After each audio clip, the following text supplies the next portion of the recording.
Hello everybody and welcome back to the channel for another video.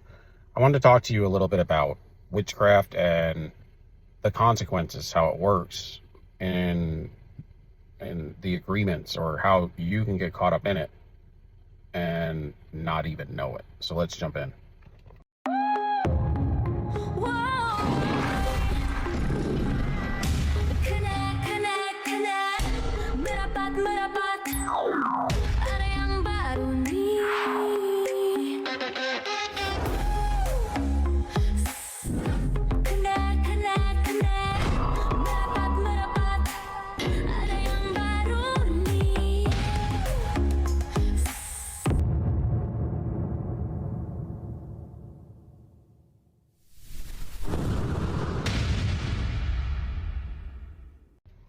So when you meet a narcissist and they take you through several cycles, for instance, and you felt like you were misled, you were abused, you were used, you lost maybe everything, you lost a lot. Character was destroyed, your self-worth was, and it really set you back.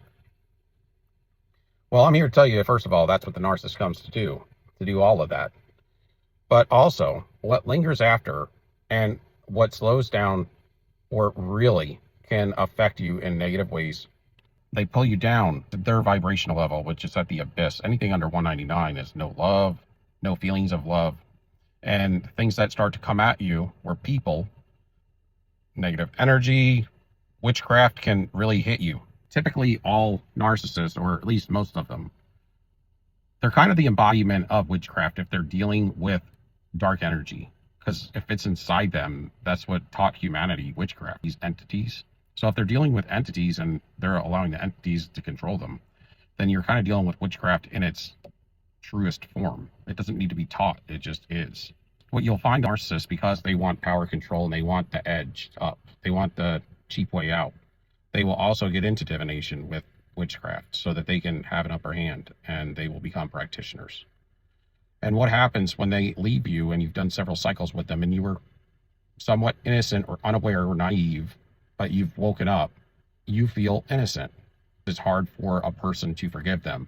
And they may come back because of the trauma bond, approach you with, like, say, a marriage or something, and you may take it, you may go for it, or some kind of gifts and things. You don't want to ever take a gift from an evildoer because it's a curse. And it's also a consent of allowing them in past certain boundaries that can have negative effects. Once you open that door, you're on that low vibration because of certain things. You've been injured, you have some heartfelt issues, some emotional damage, and your childhood injuries that maybe are unhealed have been inflamed. You're carrying their energy because they have projected upon you, and you've accepted it through covenant, consent, and contract, and you've also consented to dating them. Even though you're unaware of exactly what was going on, they've been cursing you the whole time just by being with you, and they know it. After a while, they know it. Now, this is where witchcraft can heavily hit you. It doesn't matter if you're saved or unsaved. In most cases, there may be some grace there because only the Lord knows the heart, okay? And everything gets down to the heart at some point in time, meaning what is your truest thoughts and behaviors? What are you really trying to accomplish here? Are you trying to better yourself? Are you trying to work on those things with the Lord? Those types of things are all weighed by the Almighty. And He finds the balance in the end. So you can be on a low vibration and be somewhat protected or have grace for a time. You can't do this forever, though. God's not going to give anybody grace forever.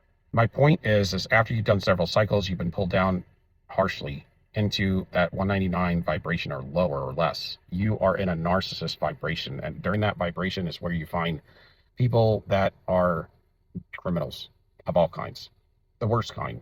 That's kind of what you are starting to look like in the spirit realm because you are wearing that negative energy that's been projected upon you, and that is the plane or the plateau that you are living on now.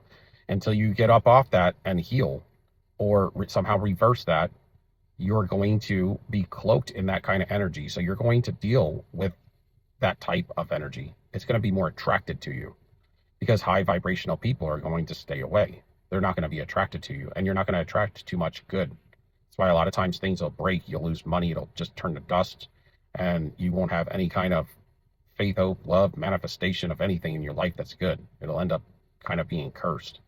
And it will be for a cycle if you stop doing what you're doing and work on your healing, and it will cycle off and end. And that's the problem with narcissists that have backed up negative reaping that they haven't answered for. They've been running from it. They've been projecting on people and stealing energy.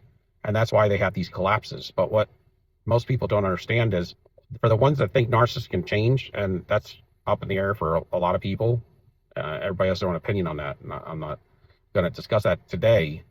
For you to think that the narcissist is going to change, come back to you, and they're going to be doing everything different. This is the thing, even if they start doing things different, they're going to have to deal with paying for the negative reaping for all the stuff that they've done behind them. It has to. It doesn't just like disappear. It's kind of their negative reward or something. You know, we all have to equal those scales and bounce things back out. When that negative reaping catches up with them, it could take years for them to correct that scale. It could take decades. It's very true. So it's something to keep in mind, because a lot of people, they're put in a fantasy when they start dealing with a narcissist because they're so confusing and they falsify everything. And this is what it leads to. You believing what they're saying, not what they're doing, who they say they are, not who they really are, and all that. Then when you come out of it, you're dealing with breaking the trauma bond yourself and healing yourself. And then if the narcissist comes back around with some engagement, it could be just any kind of gifts. It opens doors. It's like, well, in the spirit realm, you received the gift from them. And if it came from somebody who's been negatively reaping, you're allowing that individual and their negativity back into your life through that consent. That's why you don't want to do that kind of stuff. You're also coming out of fantasy with the narcissist, what you believed, which was a lie. All of it. Their past, present, and their future was fake. So you're automatically already on that level of susceptibility, so you got to be careful. And then if you were told, like, for instance, they got saved and they've changed overnight, they still have to pay for that negative reaping. And if you go into covenant with them again and say you got married or something, any of that, well, that negative reaping is going to be hitting them for years. So if you agree to go into it with them, then you're going to get it too, which is probably going to wreck and destroy and render the relationship, even if they did change, void by the end, and it's going to wreck the both of you. And you're going to end up paying for a lot of their negative reaping when you shouldn't have. You only did because you decided to go and be tricked, typically, into a covenant or contract. Again, that's what they want. They want people to be in their web so that they receive some of their negative reaping so they can avoid it. But they have to convince you to do it. But it's free will. You had to weigh your thoughts and emotions and your intuition. If you couldn't see through the lies, then it does end up becoming a part of you, or you paying for it, unless you leave again. So that's part of what I wanted to say. The other thing is, when you go through several cycles, you've been pulled to the vibration where negative energy is heavy. People that carry negative energy is heavy. The criminals of the world, in all cases, all ways. Those are people and things that are going to be attracted to you until you come off that vibration. This is where forgiveness and receiving gifts and things can be negatively affected, because people can put witchcraft on you, right? Now, I used to not believe in witchcraft like I do now, because it's true. I'm a believer because of what I've experienced, what I've seen, and what I've seen through individuals. The studying for years on narcissism. I go deep, especially into the spiritual side of things. But what you will learn about how witchcraft will affect you is when you receive gifts from them or re-covenant the situation, contract, or consent it. Allowing them behind your boundaries. You're allowing them to be corded up to you, connected to you. That's also what extends your rumination and you getting healed from it. But if you don't forgive them, well, then that's an open door as well. They can put stuff or send stuff towards you, and because you're at that low vibration, you're almost unarmed. But it's because of this. You can have the armor of God, and you could be saved, but you can have to pay consequences because of the choices you made. If you're making active advances to leave the situation, that's called repentance. And to walk yourself out of it, a lot of times you will have grace to be covered regardless. But you have to continue to go on that path of backing up out of that and changing, staying away, no matter what it feels like, or what your mind tells you, or your heart tells you. But if you don't, this is where they have rights to certain situations to where this stuff can be allowed in to affect you, these witchcraft castings. And I think a lot of times this stuff that you see on TV, innocent people, good people, end up catching strays, catching things that end up taking them out. It's like, why is it always the good people? Well, they could be wonderful people, but they also made bad decisions with evil people. Maybe you wanted to help them. But at the end of the day, you know right from wrong. The right way, you can be convinced of a certain way is right, but it may not be biblically right, theologically sound, or biblically fundamentally correct. Even though it seems right, it could be a deception. I want to help this individual and they're evil and toxic. They told me they changed. I haven't seen it, but I'm going to stick it out. Okay, well, now that's you accepting to be with an evildoer when a lot of times you've been ordained not to, or you've been warned. And because you want to stay for whatever reason. Maybe you feel like you love them. Maybe you do love them. Maybe you're trauma bonded. Maybe you're comfortable. Maybe you don't want to deal with the aches and the pains of having to deal with leaving somebody you like the idea of and you wanted to be with. And those are not congruent sometimes with what is warned not to do in certain cases. So it's each individual will have to make those own decisions. But what I am saying is be careful, because those are ways where you can leave yourself unarmed at a low vibration, accepting projections, maybe an unhealed. You're going to be unhealed. You can't heal. That's the other thing. You can't heal in a toxic environment. You just can't do it, especially if you have the ability to get away and you choose not to. And I understand about all of the feelings that come along with that. It's extremely difficult. But I don't want to see anybody get injured. And the safest thing is to leave and then heal. And that's sometimes the hardest thing to do, depending on certain predicaments, certain situations. It's very scary. You may have to leave with nothing. You may have to leave and have a lot of faith. And you got to understand that this is all on you. You can't expect anybody else to deal with your negative reaping, because you're going to walk away with negative reaping. So then if you want help, people should also be cautious about how they deal with you to even help you, because they can get intertwined in it. And that stuff can be coming at them, coming to their place. Whatever they're doing for you now, they're consenting to you, and you're coming off that negative reaping and you're wishy-washy. So now you can get some other innocent person that's doing fine involved and get them destroyed.